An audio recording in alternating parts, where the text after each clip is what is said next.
O navio Sobral Santos, que saíra do porto de Santarém com destino a Manaus, transportando 530 passageiros e 200 toneladas de cargas, naufragou ao atracar no porto de Óbidos, matando por volta de 340 passageiros. Segundo relatos, esse número pode ser de até 500 vítimas fatais. Alguns sobreviventes contaram à época que o navio já vinha com infiltrações desde o porto de Santarém. Além disso, os responsáveis do navio ainda permitiram o embarque de mais de 100 passageiros e 100 toneladas de cargas. O fatídico dia 19 de setembro de 1981 ainda persiste na memória de muitos cidadãos que presenciaram a maior tragédia dos rios da Amazônia.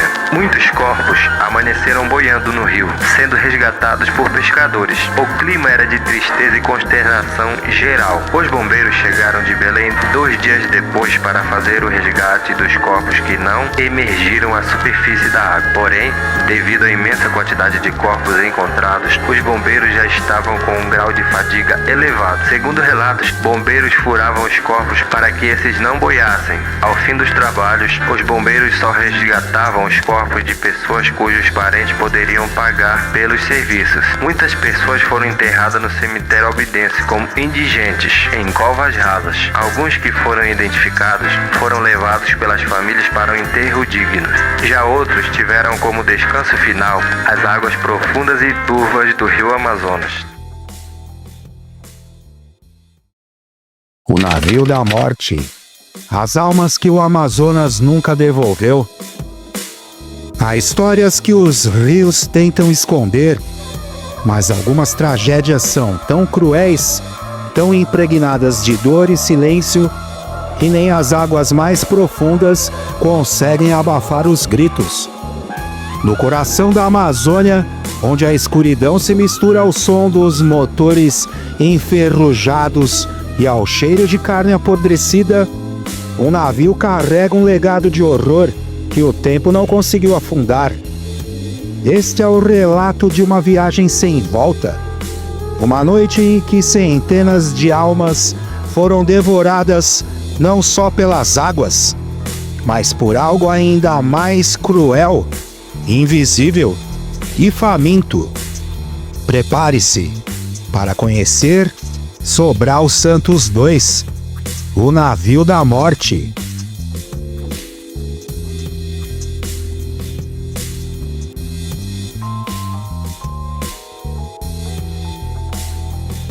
Nas profundezas da Amazônia, onde o rio guarda segredos e o silêncio ecoa memórias, jaz uma cicatriz que se recusa a fechar.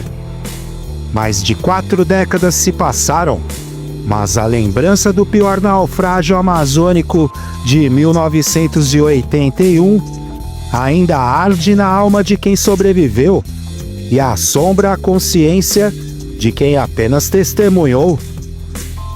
Era uma terça-feira, 18 de setembro de 1981. O Sobral Santos II, um gigante de ferro com um motor de 600 cavalos, tido como a embarcação mais segura da região, partia de Santarém com destino a Manaus. Confortável, rápido, era a promessa de uma viagem tranquila. Mal sabiam que, naquela noite, a segurança se desvaneceria no escuro abraço das águas. A bordo, uma tragédia silenciosa já se desenhava. Concebido para levar 200 toneladas de carga e uma lista inicial de 430 passageiros, o navio carregava o dobro do permitido em peso, cerca de 300 toneladas de mantimentos, cerveja e medicamentos, e um número assustador de almas, estimadas em 530 pessoas, com 100 passageiros extras, fantasmas sem registro oficial, adicionados na escuridão. Era o lucro falando mais alto, enchendo o barco de vida e, sem que ninguém soubesse, de morte. O destino final para muitos seria um cemitério, que após a catástrofe receberia aproximadamente 200 novas tumbas. Com a quantidade de mortos no naufrágio, os restos das vítimas, como a gordura corporal, ficaram imersos sobre as águas turvas e barrentas do rio, em frente à cidade de Óbidos. A poluição do trecho foi agravada conforme laudos da Marinha, nem tanto pela carga perdida ou combustível da embarcação, como pelas substâncias corporais. Nunca na região ou na enorme extensão do rio Amazonas viu-se um desastre tão grande quanto este. Martinho Nunes Vieira, de 77 anos, é pescador remanescente dessa época. Devido à poluição, o trecho, que comumente é povoado por pescadores sedentos de expectativas por uma boa pesca, devido à piracema, foram impedidos no período de 6 meses para realizar a pesca, por conta dos restos corporais ainda encontrados na área de remanso, em frente à cidade. Aí, por causa da água que ficou poluída, né? Nós não podemos pescar. Então foi essa condição que aconteceu para nós pescadores aí. Ninguém podia pegar o peixe para comer, ficou assim um óleo assim por cima, aquelas coisas todas, né? Aí foi que ser a federal, a polícia, eles proibiram. Deixou a pescaria, abandonou aqui e saía pro lago para ir pescar. Já trazia do lago peixe para vender aí. Perto do Porto de Óbidos, na imensidão noturna do Amazonas, o impensável aconteceu. Um ruído, um tremor, e então o horror. Em meros 5 minutos, sem tempo para um grito, um pedido de ajuda, o Sobral Santos II foi engolido. Em 10 segundos, afundou seus 130 metros de comprimento, caindo a uma profundidade de 130 metros, batendo contra o leito do rio. As águas se fecharam sobre ele e por 10 longos minutos, um silêncio sepulcral dominou a escuridão.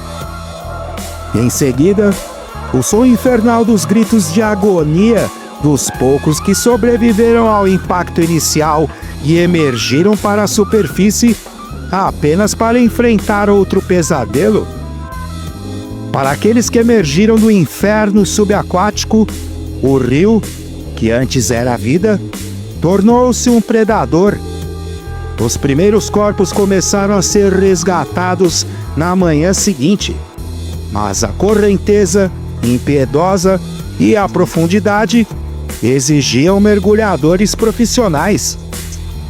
A equipe da Marinha, uma esperança tardia, só chegou a Óbidos quase 2 dias depois. O que encontraram foi um cenário de horror indescritível. Um número incontável de mortos, muitos desmembrados, incompletos, com membros que não pertenciam aos seus corpos. O cheiro pútrido dos cadáveres em decomposição, devorados por peixes carniceiros, impregnou o ar, perturbando profundamente as poucas testemunhas.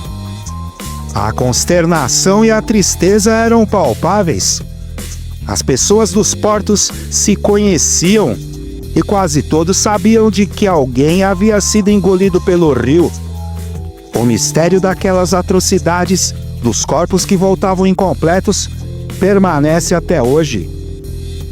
Ainda hoje, perguntas persistem, assombrando os pesadelos dos sobreviventes. Quantos perderam a vida exatamente? 178 sobreviventes foram oficialmente registrados, mas o número total de vítimas permanece uma incógnita, perdido nas águas escuras. E o que causou o desmembramento brutal dos corpos? Investigadores como Jeremy Wade, do programa Monstros do Rio, exploraram as lendas e a realidade, cogitando piranhas, jacarés e o terrível candiruaçu. A conclusão, tão perturbadora quanto as lendas, sugere que peixes carniceiros atacaram as feridas e entranhas dos mortos, e talvez dos ainda vivos, tornando o pós-naufrágio um tormento ainda maior.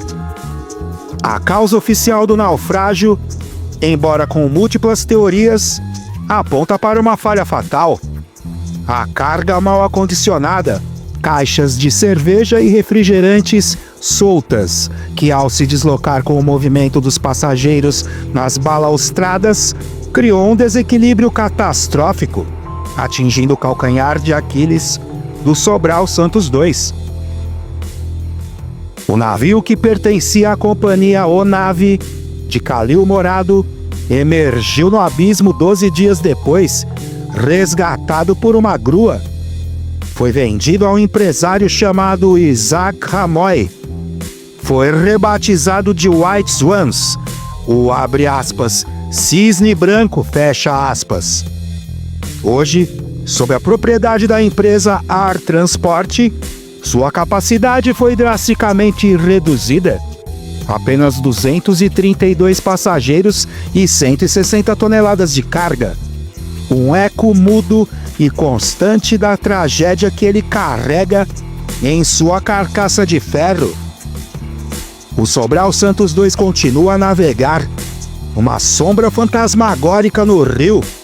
Sua história é um aviso, um sussurro macabro que ecoa nas margens do Amazonas, lembrando-nos da fragilidade da vida e dos mistérios que o rio, em sua imensa escuridão, jamais revelará por completo. E a gente via, vez por outra, até sem esperar, cadáveres saltando de dentro d'água, mortos naturalmente, inchados, e boiando crianças, senhoras, homens, rapazes. Quer dizer, até hoje, essa imagem fica na lembrança de todos os obidenses. Foi talvez uma das piores cenas em termos de naufrágios que ocorreram aqui na Amazônia. Garantir para vocês do que aconteceu, que dos mergulhadores, que eles iam para lá para tirar os corpos, eles acabavam furando os corpos, irem para o fundo, para não aparecer que tinha sido muita gente, né? Eles furavam os corpos e os corpos ficavam lá mesmo, né? E assim, o Sobral Santos II segue flutuando, como uma lápide ambulante, cortando as águas que um dia selaram o destino de centenas de homens, mulheres e crianças. Seus corredores hoje ecoam um silêncio pesado, um silêncio construído com as vozes que jamais retornaram à superfície. Cada parafuso, cada chapa de aço carrega o peso da negligência e da ganância e do terror. Mas o Amazonas, esse segue indiferente, engolindo corpos e histórias. Talvez na próxima vez que você ouvir o motor de um barco rasgando a noite amazônica, pare por um instante e se pergunte: quantas almas invisíveis estarão viajando ao seu lado, invisíveis, famintas e esperando por você?